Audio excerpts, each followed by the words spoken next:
If you had to start your garden all over again tomorrow, which plants would make the cut? Hi garden friends, I'm Sally, and as a master gardener for over 30 years, I've grown a lot of plants. Some have been fantastic, others not so much. But today, I'm sharing the plants that have truly stood the test of time in my Pacific Northwest garden and why they may deserve a place in your garden too. So, let's go, shall we? One plant that has absolutely earned a place in my garden is Clematis. You know, after gardening for most of my life, I've learned that not every plant has to be a workhorse. Some plants earn their place simply because they make you smile every time you see them. These Clematis grow on an arbor in my garden, and every year I wait for that moment when the flowers begin to open. Then, all at once, what was just an arbor becomes a destination in the garden. It's one of those places that naturally makes me slow down and take a second look. And I think that's something we sometimes forget as gardeners. We're always looking for the next plant, the next project, or the next thing that needs to be done. But some plants remind us to simply slow down and enjoy the garden we've already created. If I were starting over tomorrow, I would plant Clematis again without hesitation. Not because it's the rarest plant or the most practical plant, but because year after year it brings beauty, height, and a little bit of magic to the garden. And after all these years, that's exactly the kind of plant that earns a permanent place in my garden. Clematis. That's exactly why Hellebores have earned their place in my garden. When winter is beginning to loosen its grip and most of the garden still looks sleepy, Hellebores are already getting started. These have been blooming for months. After gardening here for nearly 2 decades, I've developed a real appreciation for plants that provide beauty when we need it the most. They're dependable, they're long-lived, and they brighten shady areas beautifully. There was a time when I didn't fully appreciate hellebores. Now, I can't imagine the garden without them. They come in a wide variety, and of course, winter color isn't the only thing that I appreciate this time of year. I also appreciate plants that bring fragrance into the garden, and that's where Sarcococca really shines. The flowers themselves aren't particularly flashy, but the fragrance is incredible.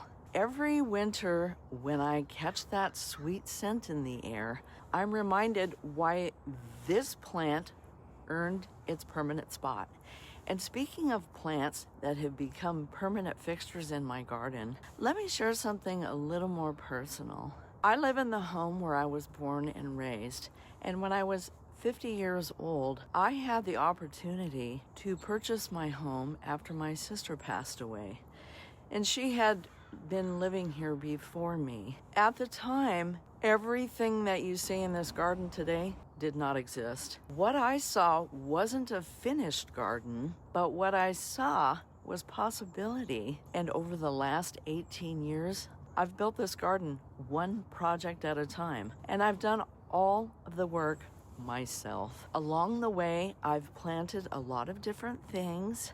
Some thrived, some struggled, and some simply weren't worth the space they were taking up. And that's one of the things gardening teaches you. Not every plant deserves a permanent spot. The plants that I'm sharing today are the ones that prove themselves year after year. They have earned their place.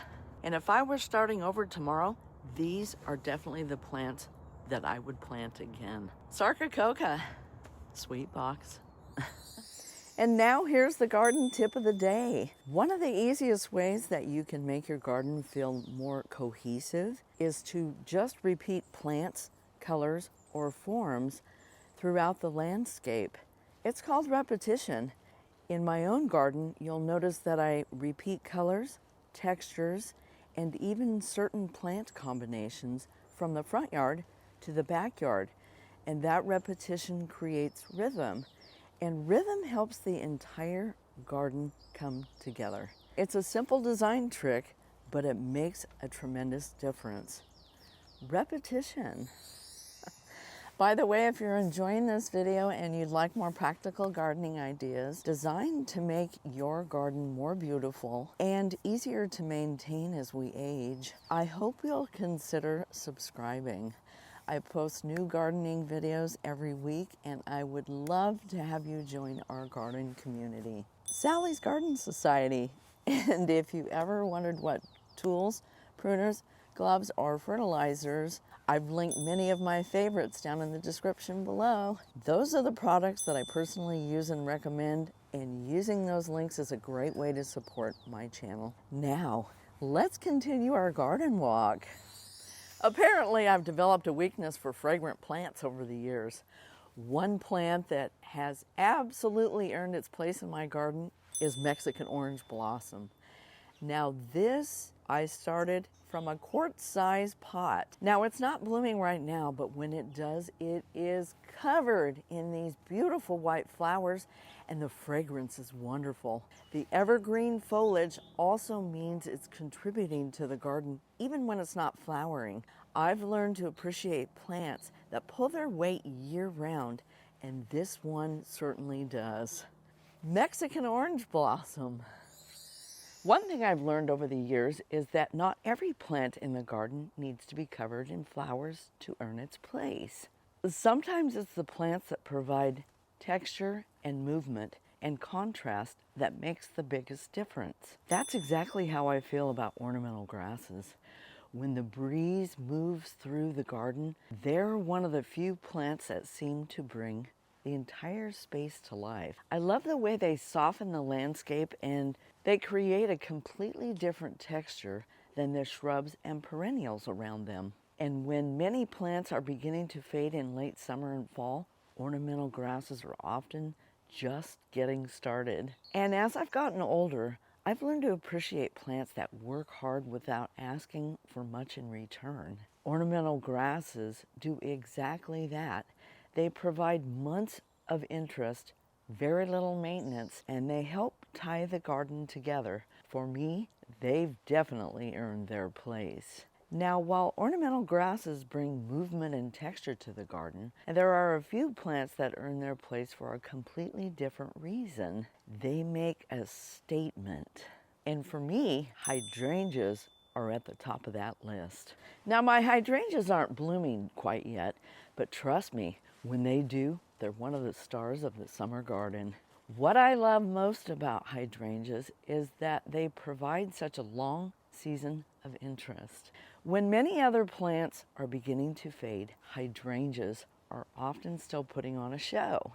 And after all these years, I've learned to appreciate plants that give you a lot in return for the space that they occupy. They're dependable, they're beautiful, and they help carry the garden through some of the warmest months of the year.